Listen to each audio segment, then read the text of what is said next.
Okay, so here is what most landscape photographers get wrong. It's not the camera or the lens that makes your photos look professional, it is your composition. And improving my own compositional skills was the one simple change that turned most of my photos from pretty average snapshots into international award-winning landscape photos. So in this video, I'm going to show you the simple composition techniques that made all the difference for me personally and how you can use them yourself right now. Okay, so out of everything that goes into creating a landscape photo that you can be proud of, which is location scouting, getting perfect exposure, sharp photos, your editing, your camera gear, composition is the one skill that matters most. And it took me absolutely years to understand why. Think of it like this. Editing trends tend to change. So what looked epic on social media 5 years ago now looks completely overprocessed and unnatural now. And your camera gear, well, this keeps improving year on year, and it's never been easier to create a sharp, clean, well-exposed photo. And the weather, well, you can't control it, and by its very nature, it is unpredictable. But how you compose your photos, well, that's different. Your ability to compose a landscape image is literally the one thing that you are in control of every single time that you pick up a camera. You get to decide what makes it into the frame and more importantly, most of the time, what gets left out. You decide what angle you're shooting at, where the camera is positioned, what the subject is, and where the viewer's eye is going to be taken along the journey as they consume your image. And the decisions that you make when you compose your shot are often what separates a photo that people scroll past randomly on social media and then the ones that make them stop and actually pay attention. Because even in boring locations or in rubbish conditions, a strong composition creates depth, flow, interest, and so it creates a compelling image that you can be really proud of to call your own. So if you want to develop the biggest bang for your buck skill in landscape photography, the thing that's going to improve your images the fastest, then it's composition that you should work on first. So let me show you the exact step-by-step composition framework that I teach in my landscape mastery training that took Eduardo's images from looking probably admittedly a little bit flat and a little bit obvious to absolutely stunning and beautifully composed and professional level in just a few weeks. All right, so here's the framework. When you're standing in front of a scene and you want to create a composition, you want to build something out of nothing, there are 4 steps to follow and you got to do them in this exact order. Background, foreground, tie them together, and then position the elements.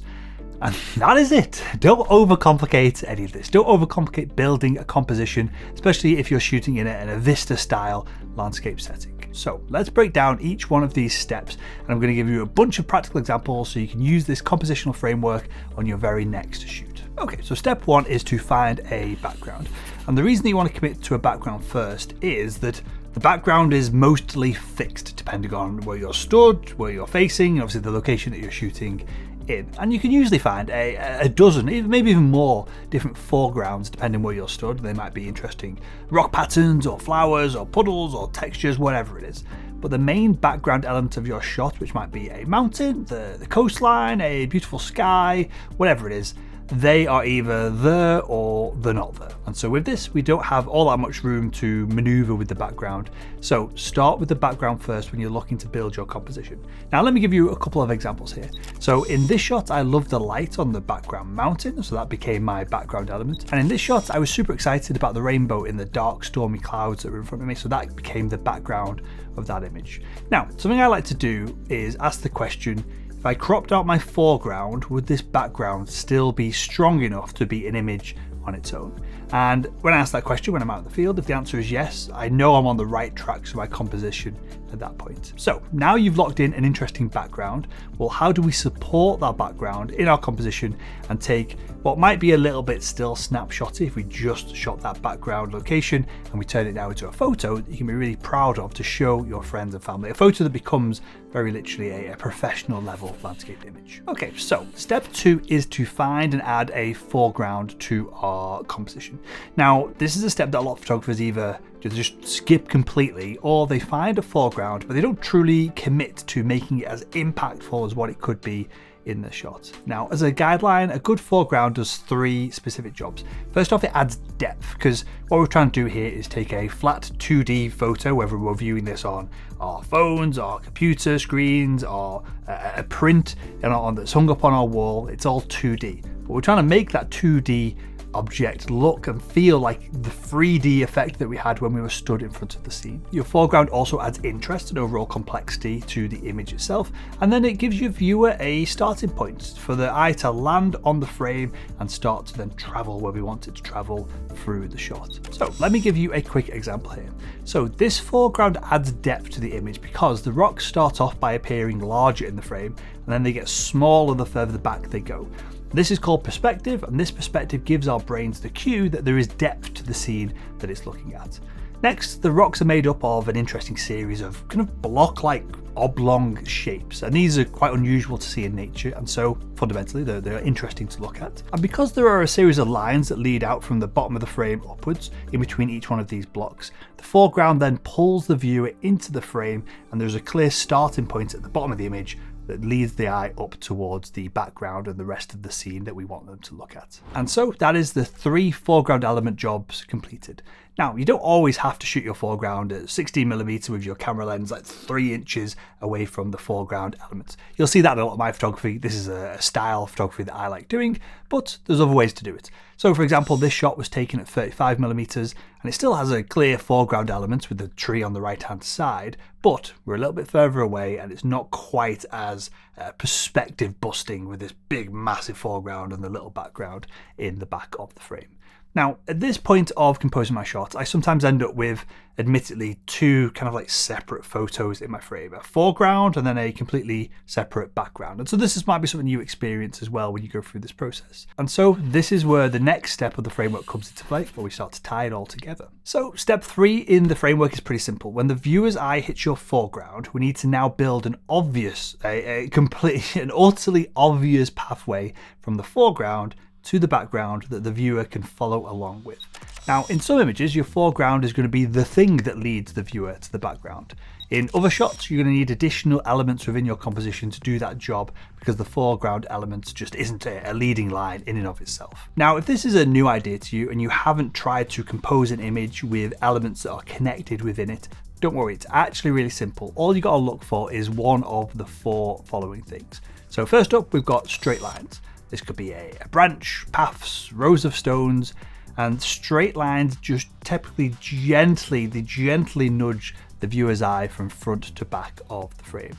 Next we have diagonals. This could be a stone wall, a cliff edge, cracks in ice, and diagonals act similarly to straight lines, but they feel a little bit more dynamic, they've got a little bit more presence and a little bit more energy about them.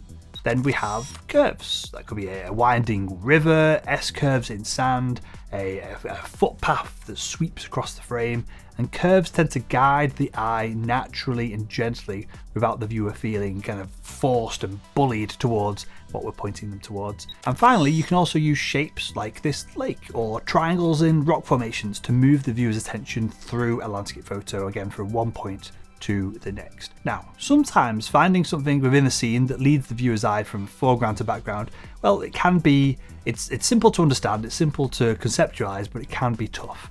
Last weekend, I was out shooting in the Yorkshire Dales and I found a strong background in this mountain, but I really struggled to tie the foreground element to it. There wasn't really much there to lead the viewer's eye from one place to another. So what did I do? Well, I completely and utterly panicked because the sun was rising rapidly, so I shifted down less than 30 seconds down the side of the valley that I was shooting from because I could see much stronger leading lines to work with down there. Then from scratch, I rapidly went through the framework again, background, foreground, leading line to join them all together, and I managed to grab this shot, which I quite enjoy. And the thing is with all this, once you've been through this composition framework a couple of times, it will become second nature to you. You'll become unconsciously competent. You'll be able to just rock up to a scene and compose a photo without thinking about it. Now, there is one final step left because at this point in the framework, you've got all of the elements of a professional photo laid out right in front of you. But the question is, how do we pull it all together into a single composition so that you can press the shutter and capture it and it seamlessly all comes together? Well, step 4 of the framework is positioning. And there are only really a handful of ways to position the elements within your shot to make them aesthetically pleasing. First off, we've got the rule of thirds. So I'm sure you've come across this before. You're going to divide your frame into a 3x3 grid. You're going to place your key elements along the lines or at the intersections of the lines across the grid. And the rule of thirds works, and it does work because it creates a natural balance across the frame. And that is just pleasing to our human eyes, whether we like it or not, whether we want to lean into it or not, because it is kind of cliche, right? Now, sometimes photographers who are getting decent photography, they try to avoid doing this next positioning tip, but simply placing subjects in the middle of your frame can be a really strong choice. You don't need to be smart here, you don't need to overcomplicate it. If your scene's pretty symmetrical, if there's a reflection, if there's a background or a foreground which is powerful enough to stand on its own, put it in the center of the shot and allow it to be the center of attention. There's absolutely nothing wrong with simplifying your image by putting some major part of it either in the vertical center or the horizontal center of your frame. Now, the next positioning tip is really subtle, but really important. You've got to check the edges of your shots and clean them up where possible. So before you press your shutter button, look in your EVF. It's more difficult to do it on the screen on the back of your camera. Look in the EVF, take a breath, just slow down and ask yourself if there's anything distracting coming in, creeping in from the sides of the shot. It could be a bright rock that the light is just unfortunately hitting that is really distracting. It could be a branch, a bush, whatever it is. The key point here is that if something within your shot, within the frame that you're shooting, is not directly adding to the composition, it's probably taking away from it. And if you can remove it from your shot, zooming in, zooming out, stepping forward, stepping back, moving left or right slightly, then chances are you're going to be improving your composition by getting rid of it. And the final thing to think about when you're positioning the elements within your shot is, and you can I really need to drill this into your brain and think about this one word over and over and over when you're composing your images. That word is balance. So balancing dark and light, symmetry across the frame, balancing high contrast and low contrast colors, high contrast hue, low contrast hue. Basically, we want to create strong balance across the composition because this instantly makes the landscape image look more aesthetically pleasing. And at the same time, because it makes your image look really considered, it makes your image look a lot more professional as well. So you've now got a complete system that you can use in the field to compose your image. Background, foreground, connect, position. No more guessing, no more wandering around like a headless chicken with your tripod, hoping that some kind of composition or scene just magically appears in front of you. You've just got to look for it and use that framework to capture it. Now, with all that said, composition is only half of the game here. Once you've captured a beautiful composition, it's now time to edit it. And if you find that your photos feel flat when you start editing, throws a little bit boring, then you should watch this video next. I show you my simple step-by-step editing process to get clean, natural, professional looking landscape results.